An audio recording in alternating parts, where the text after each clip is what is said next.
गुज़श्ता हफ्ते में किसान मददगार हेल्पलाइन पर मौसूल होने वाले 5 अहम सवालात। तंबाकू में ओरोबेंज के खात्मे के लिए कौन सी दवा स्प्रे करें? तंबाकू में ओरोबेंज के खात्मे के लिए पेंडिमिथाइलिन 250 से 300 मिलीलीटर ओरोबेंज के उगाव से पहले और ग्लाइकोसेट 400 से 500 मिलीलीटर उगाव के बाद स्प्रे करें।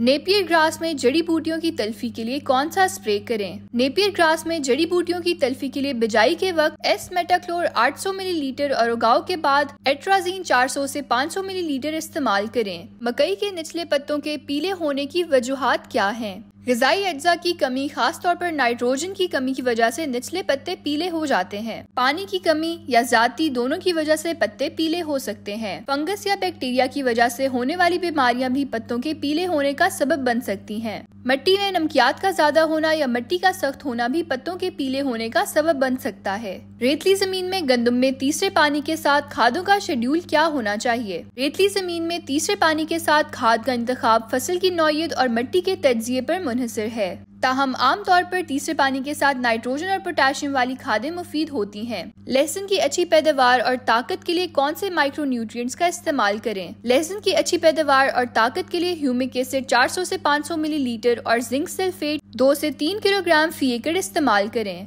मजीद रहनुमाई के लिए किसान मददगार हेल्पलाइन पर राब्ता करें। शुक्रिया।